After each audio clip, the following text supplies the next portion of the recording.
Good morning. Good morning. Welcome to Google I/O. It's a beautiful day, I think warmer than last year. Hope you're all enjoying it. Thank you for joining us. I think we have over 7,000 people here today, as well as many people. We are live streaming this to many locations around the world. So thank you all for joining us today. We have a lot to cover. But before we get started, I had one important business which I wanted to get over with. Towards the end of last year, it came to my attention that we had a major bug in one of our core products. It turns out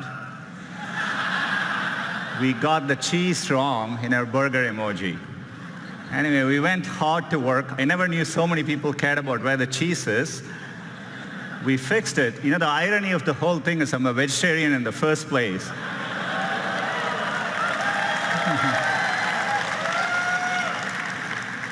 So we fixed it, but hopefully we got the cheese right. But as we were working on this came to my attention. I don't even want to tell you the explanation the team gave me as to why the foam is floating above the beer. But we restored the natural laws of physics.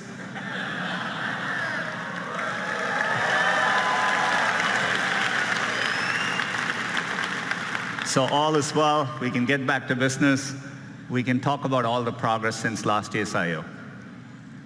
I'm sure all of you would agree, it's been an extraordinary year on many fronts. I'm sure you've all felt it. We're at an important inflection point in computing, and it's exciting to be driving technology forward. And it's made us even more reflective about our responsibilities. Expectations for technology vary greatly depending on where you are in the world or what opportunities are available to you. For someone like me who grew up without a phone, I can distinctly remember how gaining access to technology can make a difference in your lives.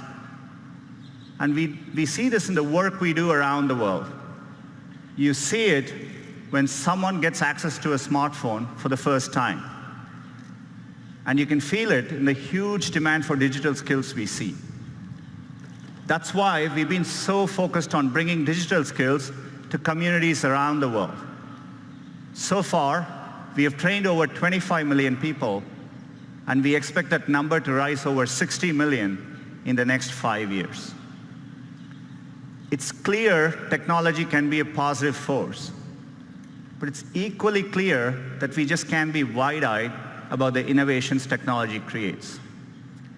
There are very real and important questions being raised about the impact of these advances and the role they'll play in our lives.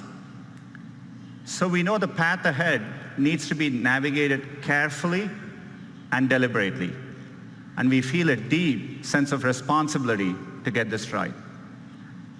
That's the spirit with which we are approaching our core mission to make information more useful, accessible, and beneficial to society. I've always felt that we were fortunate as a company to have a timeless mission that feels as relevant today as when we started. And we're excited about how we can approach our mission with renewed vigor thanks to the progress we see in AI. AI is enabling this for us to do this in new ways, solving problems for our users around the world. Last year at Google I/O, we announced Google AI. It's a collection of our teams and efforts to bring the benefits of AI to everyone. And we want this to work globally, so we are opening AI centers around the world.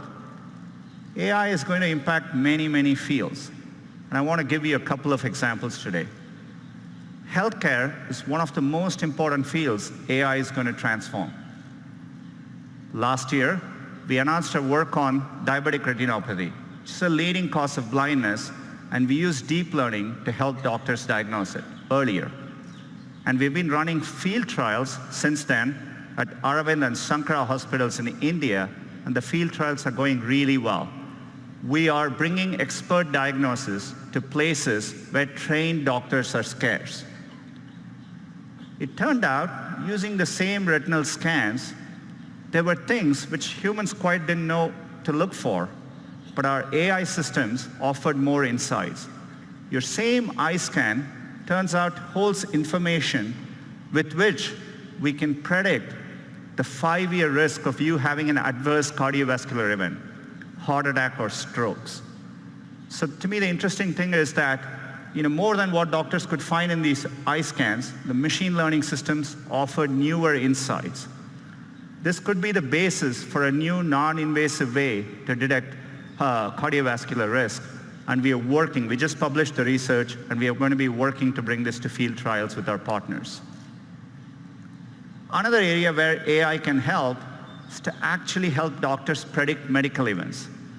Turns out doctors have a lot of difficult decisions to make, and for them, getting advance notice, say 24 to 48 hours before a patient is likely to get very sick, has a tremendous difference in the outcome. And so we've put our machine learning systems to work. We've been working with our partners using de-identified medical records. And it turns out if you go and analyze over 100,000 data points per patient, more than any single doctor could analyze, we can actually quantitatively predict the chance of readmission 24 to 48 hours before, earlier than traditional methods. It gives doctors more time to act. We are publishing our paper on this later today, and we are looking forward to partnering with hospitals and medical institutions. Another area where AI can help is accessibility. We can make day-to-day use cases much easier for people. Let's take a common use case. You come back home in the night and you turn your TV on. It's not that uncommon to see two or more people passionately talking over each other. Imagine if you are hearing impaired and you're relying on closed captioning to understand what's going on. This is how it looks to you. On a Danny Ainge level, but he's above a Colangelo level. In other words, he understands enough to... As you can see, it's gibberish. You can't make sense of what's going on. So we have machine learning technology called Looking to Listen. It not only looks for audio cues, but combines it with visual cues to clearly disambiguate the two voices. Let's see how that can work, maybe in YouTube.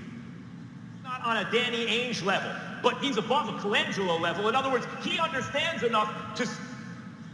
You said it was all right to lose on purpose. You said it's all right to lose on purpose and advertise that to the fans. It's perfectly okay. You said it's okay. We have nothing else to talk about. We have a lot to talk about.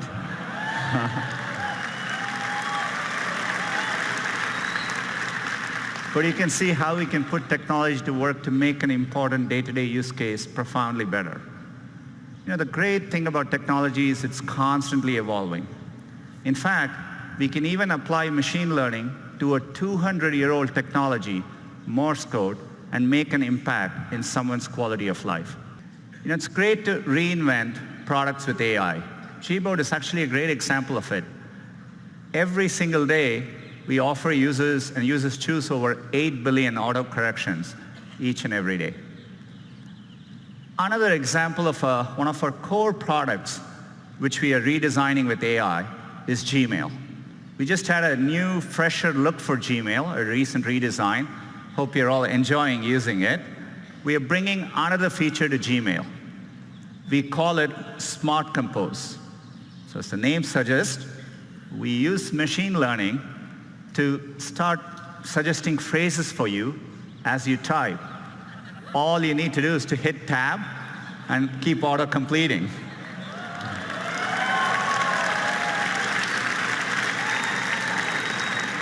In this case, it understands the subject is Taco Tuesday. It suggests chips, salsa, guacamole. It takes care of mundane things like addresses so that you don't need to worry about it. You can actually focus on what you want to type. I've been loving using it. I've been sending a lot more emails to the company, not sure what the company thinks of it. But it's been great. We are rolling out Smart Compose to all our users this month and hope you enjoy using it as well.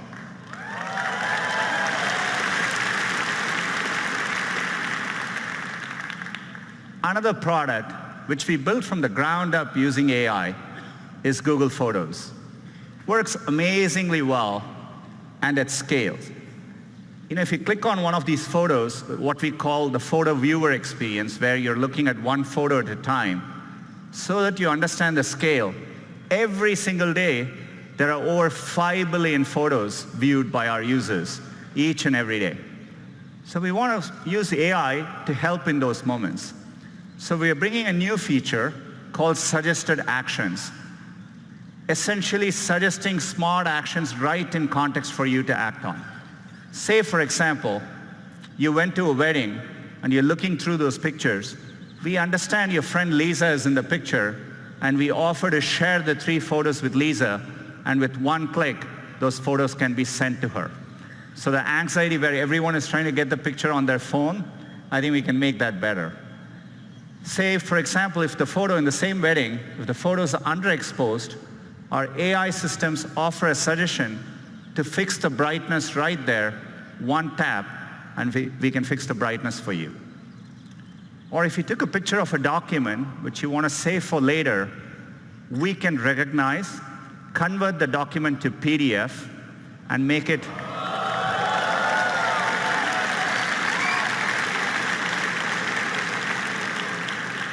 much easier for you to use later. We want to make all these simple cases delightful. By the way, AI can also deliver unexpected moments.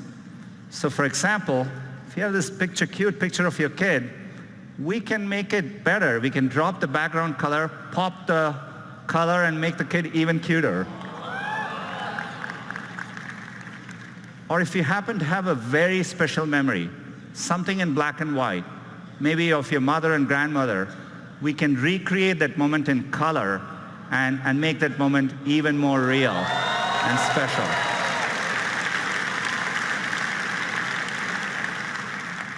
All these features are going to be rolling out to Google Photos users in the next couple of months.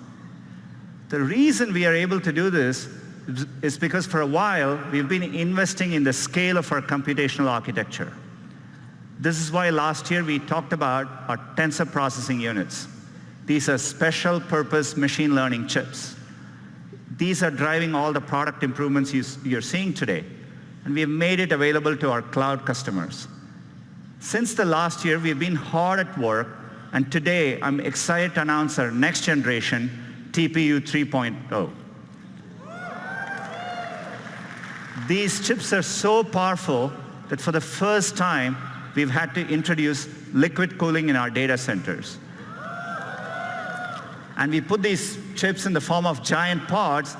Each of these pods is now 8x more powerful than last year. It's well over 100 petaflops.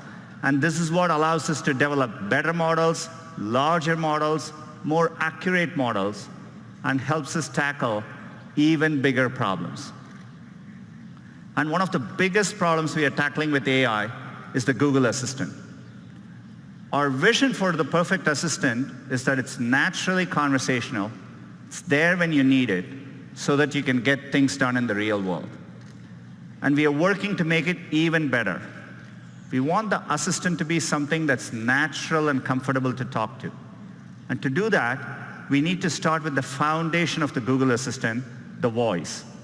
Today, that's how most users interact with the assistant. Our current voice is codenamed Holly. She was a real person. She spent months in our studio, and then we stitched those recordings together to create voice. But 18 months ago, we announced a breakthrough from our DeepMind team called WaveNet. Unlike the current systems, WaveNet actually models the underlying raw audio to create a more natural voice. It's closer to how humans speak. The pitch, the pace, even all the pauses that convey meaning. We want to get all of that right. So we've worked hard with WaveNet, and we are adding, as of today, 6 new voices to the Google Assistant. Let's have them say hello. Good morning, everyone. I'm your Google Assistant. Welcome to Shoreline Amphitheater. We hope you'll enjoy Google I/O. Back to you, Sundar.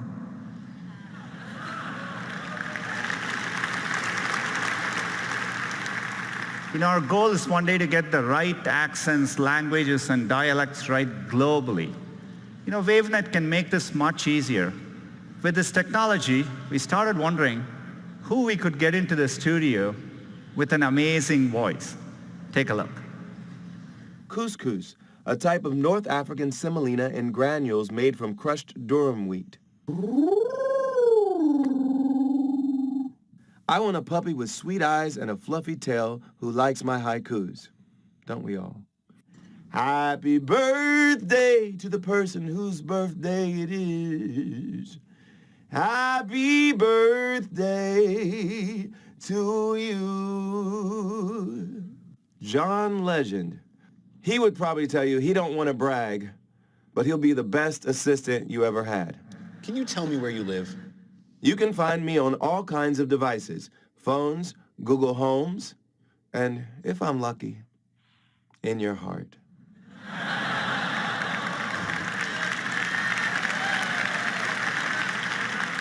That's right, John Legend's voice is coming to the assistant. Clearly, he didn't spend all the time in the studio answering every possible question that you could ask. But WaveNet allowed us to shorten the studio time, and the model can actually capture the richness of his voice. His voice will be coming later this year in certain contexts so that you can get responses like this. Good morning, Sundar. Right now in Mountain View, it's 65 with clear skies. Today, it's predicted to be 75 degrees and sunny. At 10 a.m., you have an event called Google I.O. Keynote. Then, at 1 p.m., you have margaritas. Have a wonderful day. I'm looking forward to 1 p.m. So John's voice is coming later this year. I'm really excited we can drive advances like this with AI. We are doing a lot more with the Google Assistant. And to talk to you a little bit more about it, let me invite Scott onto the stage.